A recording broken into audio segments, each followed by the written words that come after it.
Hi everybody, it's Mr. Barbier back with another video. So today's topic is adding integers. Let's get right into it, okay? Our learning objectives are as follows. To identify the steps for adding and subtracting integers using the money and debt method and the universal steps. And then 2, we're going to practice. So actually, we're gonna not do subtracting for this video, just adding, okay? Let's take a look at the warm-up. You owe somebody $600, but you have $1,000 in your bank account. How much money will you have left once you pay your debt? So if you think about that, obviously the answer is $400, yes? So this warm-up is leading to our first method that we're going to learn, which is called the money and debt method, which says that money you owe is a negative number and money you have is a positive number. Okay, so we're relating math to money using this method. Let's get into the method. Adding integers, the money and debt method. An integer is either a positive or negative whole number. Okay, please remember that definition, very important. You can add integers by relating math to money. Think of a positive number as money that you have. Think of a negative number as money that you owe. Let's look at this problem. 8 plus negative 5. Say to yourself, I have $8 because it's positive, but I owe someone $5 because it's negative. All right, remember, positive numbers represent money that you have. Negative numbers represent money that you owe. So if you have $8 but you owe $5, how much money are you left with? What do you think? Okay, if you said $3, you are correct. Okay, did you come up with $3? That's right. Since you still have $3 in your pocket, this number is positive. So the answer is, you can write it two ways, either a positive sign in front of the 3 or just the number 3. Generally, we write positive numbers without the plus sign, but both ways of writing it are correct. All right, let's continue.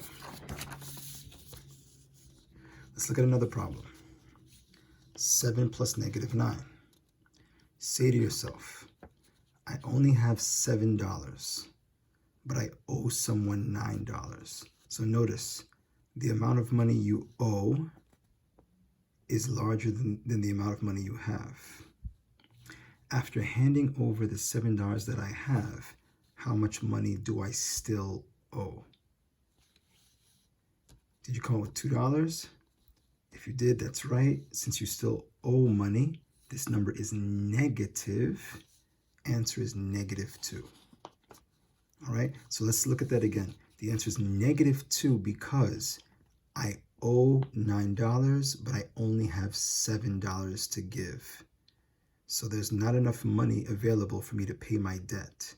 Therefore, if I give the $7, I still owe $2, and because I owe, the 2 is negative, okay? That's how the money and debt method works. Let's look at one more.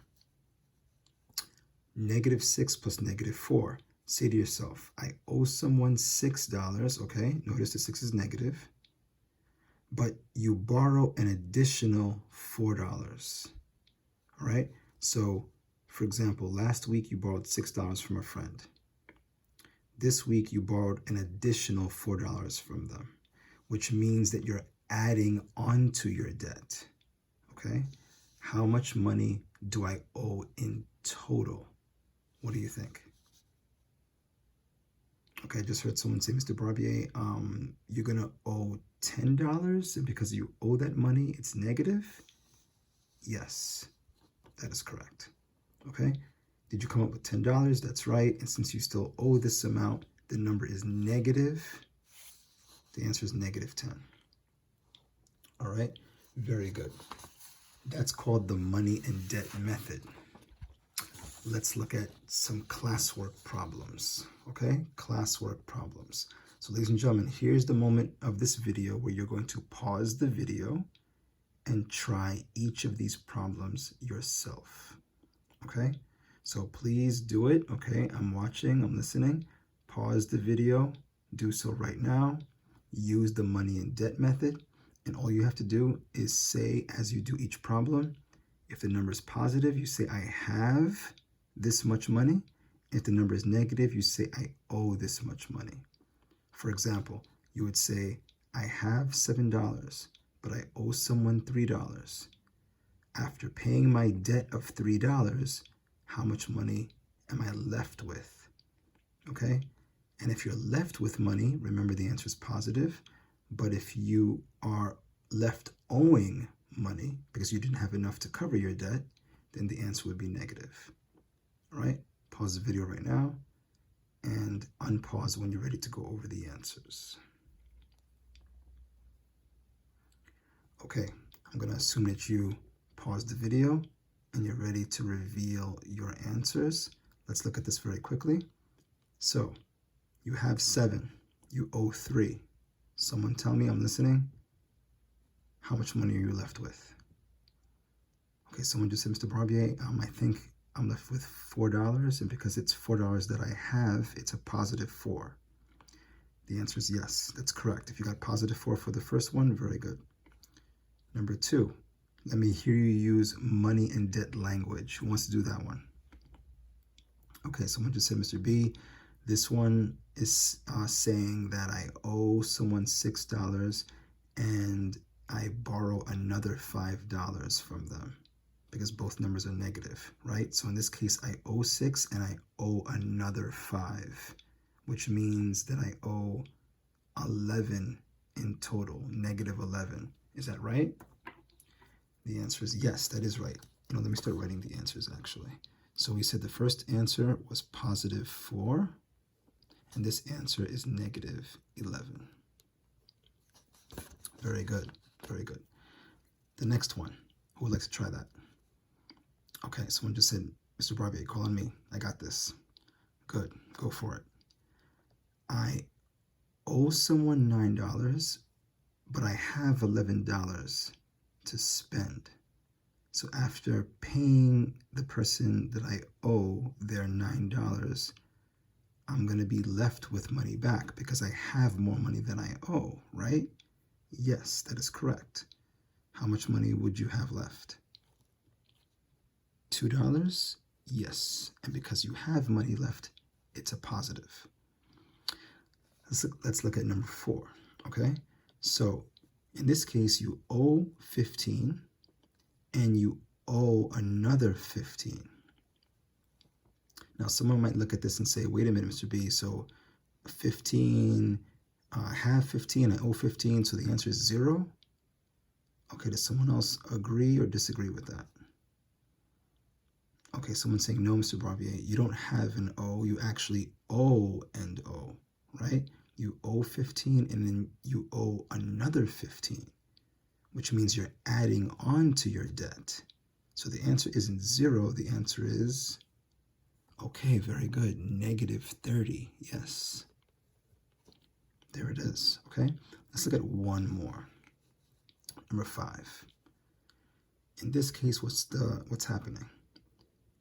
You owe 14, but you have $6. My question to you is, do you have enough money to cover your debt? Okay, no, right? No, which means you're going to be left owing money. How much money do you owe? Someone just said $8, and because I owe, it's going to be negative. That is correct. And ladies and gentlemen, just notice something, okay? Notice how parentheses in a problem doesn't change anything, okay? Notice in number 1, I have parentheses around the negative 3, right? But in number 4, there's no parentheses. And look here, number 5, there's parentheses around just a positive 6. So I'm putting that out because I want it to be clear that parentheses does not mean multiplication automatically, right? This would mean multiplication if there was no plus sign in the middle, right? If that operation symbol was not there and the negative 14 was touching the 6 with parentheses around it, then I would multiply. But don't assume that every time you see parentheses, it means multiplication. That is not true, okay? Depends on whether there's an operation symbol or not. All right. these 5 problems I'm going to ask you to do on your own, okay? So 6, 7, 8, 9, and 10. All right, work those out on your own. And let's continue learning a new method for adding integers. So this method's called the universal steps. I call it that. Okay, essentially this is the way they teach adding integers in traditional public school. Another method for adding integers is the universal steps method. Here's how it works. Number 1, if the signs for both integers are the same, both integers are positive or both integers are negative, simply add and keep the same sign. So this method's saying, very simple guys, that you're not looking at the problem as money that you owe or have. You're simply looking at the signs first, okay? So for example, let's look at the first problem. Look at the problem and say to yourself, are the signs for both integers the same or different? That's what you ask yourself with this method. You look at the problem and say, okay, I have the same sign. And because I have the same sign for both integers, I'm going to add and keep the same sign. It's that simple. Okay? This method just requires for you to look at the signs. If the signs are the same, okay, you add and keep the same sign. So look here, -2 plus -10, both numbers have the same sign. So just add the numbers and keep the sign in your answer. Which means the answer would be what? Someone tell me? Okay, correct. -12 is right. Very good. Let's look at a few examples real quickly, okay? Try these on your own. Notice, signs are the same. Because the signs are the same, we're going to add and keep the sign. So someone tell me the answer for A is, okay, someone just said -8, Mr. B. Very good. Look at B. Again, we have what? The same sign, right? This time they're both positive. So, same thing. Add and keep the sign. What's the answer? Okay, someone just said +16. Very good. C, again, same sign. So, add and keep the sign. Someone tell me? All right, very good. -12. And finally, again, you have the same sign, both positive. Simply add and keep the sign. What's the answer? Okay, very good. Someone just said +17. Now, I know what you're thinking. Well, Mr. Barbier, what happens when the integers have different signs? Okay, let's take a look at that. If the signs are different, one is positive and the other is negative, you must subtract and take the sign of the bigger number. Notice bigger numbers in quotation marks, larger absolute value. Okay, I'm going to talk about that in detail. All right? So, let's look at these problems right here. For example, all right, we have 10 plus -7, okay? Notice the signs are different signs, okay? So when you see different signs, we're going to subtract and take the sign of the number that's further away from 0, which is what we mean by the larger absolute value. Meaning, just to keep it simple, if I didn't pay mine to the negative, which one of these numbers would have the larger value? Okay, and that obviously would be 10. So, signs are different, we subtract. When the signs are the same, we add. Okay, different signs, subtract, same signs, add. That's how you do this. All right, let's take a look at, hold on a minute. Let's take a look at, before we do these classwork problems, let's take a look at this. Okay. Ask yourself, are the signs for both integers the same or different? These integers have different signs. In that case, subtract the numbers and take the sign of the larger number, okay, which is really the larger absolute value. So notice -8 plus 5, signs are different. So when they're different, I'm going to take away the smaller value, 5, from the larger value, again, ignoring the negative sign. So if I take 5 from 8, I'm left with 3, and -8 actually has the larger absolute value, meaning it's further away from 0, or just to think of it this way, if I just get rid of the negative sign, 8 would be the larger value than 5. Therefore, I'm taking the sign of the 8, which is negative, in my answer. And that's why the answer is -3. All right, look at these quick little examples. First thing you should look at is this. The signs are different. First thing, okay? The signs are different, which means I subtract, okay? When the signs are the same, you add. So signs are different, which means I subtract, take 4 away from 7, which is what? Someone just said 3. And because -7 has a larger absolute value than 4, my sign is going to be negative. All right, let's look at B. 9 plus -11. Again, the signs are different.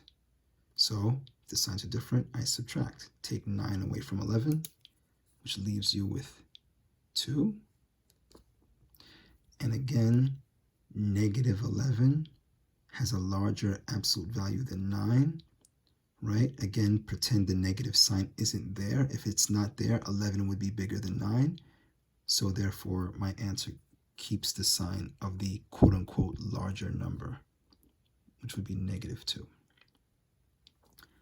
C, again, the numbers have different signs. Again, you subtract.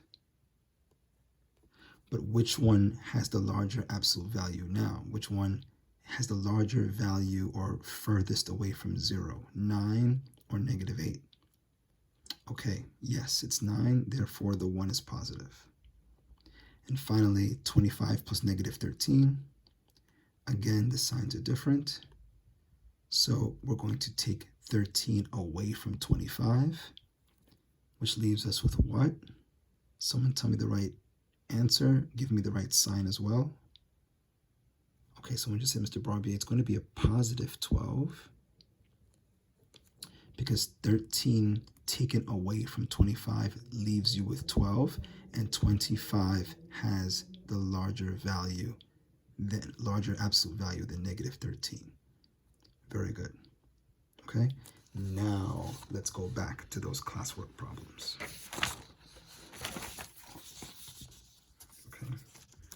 I kind of jumped ahead on this a little too soon, so sorry about that. Okay, so now we're going to do the first 5 right now together, okay? Someone tell me, and I'm listening, someone tell me, what do you see? Do you see the same sign or different signs? Okay, I'm hearing someone say, Mr. Barbier, I see different signs. Okay, different signs is correct. One is positive and one is negative. So what do? Do I add or do I subtract? Okay, someone just said you're going to subtract and take the sign of the larger absolute value. So if I take 7 from 10, I'm left with 3. And is that 3 positive or negative? Positive, because 10 is bigger than 7, right? 10 is bigger than 7. So therefore, I keep the positive because 10 is positive. Very good. Look at number 2. Same signs or different signs? Okay, someone just said, Mr. Barbier, they have different signs. So I subtract and take the sign of the larger absolute value. Yes? What's the answer? Someone just said positive 2. Very good. Okay, let's use the money and debt method for the next one. All right, I want you to be able to use both methods, money and debt and universal steps, interchangeably. Okay, so someone talk to me using money and debt language for number 3. Okay, someone's saying, Mr. Barbier, well, I owe $8, but I have $3. So I owe 8, but I only have 3. I don't have enough money to cover my debt. So that means that I still owe $5, negative 5. Is that right? Yes, that's correct. Very good. Okay, very good. Let's use money and debt again for the next one. Okay, so the 12 is negative, which means that I owe $12, right? But the 9 is positive, which means I only have $9 to give. So if I have only 9, but I owe 12, I'm still going to be in debt. $3, right, Mr. Barbier? $3, negative 3? Yes, negative 3 is correct. Okay. And let's look at number 5. 5 says negative 3 plus negative 6. Someone tell me, which method would you like to use for that problem? You decide. Okay, I just heard someone say, Mr. B, I'm going to use universal steps for that one. Go ahead, go for it. So the universal step says that if the signs are the same, which they are, in this case they're both negative, then I add and keep the sign. So 3 plus 6 is 9, and they're both negative, so I keep the negative 9. I keep the negative with the 9, right? Yes. Very good, very good. Excellent. Okay. And let's do one last one. Number 6. Let's use the money and debt method this time. So money and debt says that I owe someone $10, but I borrowed another $1 from them. So my total debt would be what? Okay, someone just said negative 11. Very good, and that is correct. All right, ladies and gentlemen, so the remaining problems here, the remaining classwork problems are for you to do on your own, all right?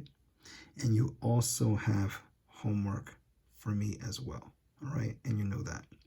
So complete the classwork problems that were not done during this video, and also work on the problems for homework that you know that you have to do. And aside from that, folks, that is it. So that's the end of this video. I hope that you learned a lot. I hope that you're able to do your homework effectively. If you have any questions, you know how to reach me. You can email me or send me a private message on Google Classroom. All right. Fantastic. Ladies and gentlemen, you're doing great. Keep up the good work, and I'll see you in the next video.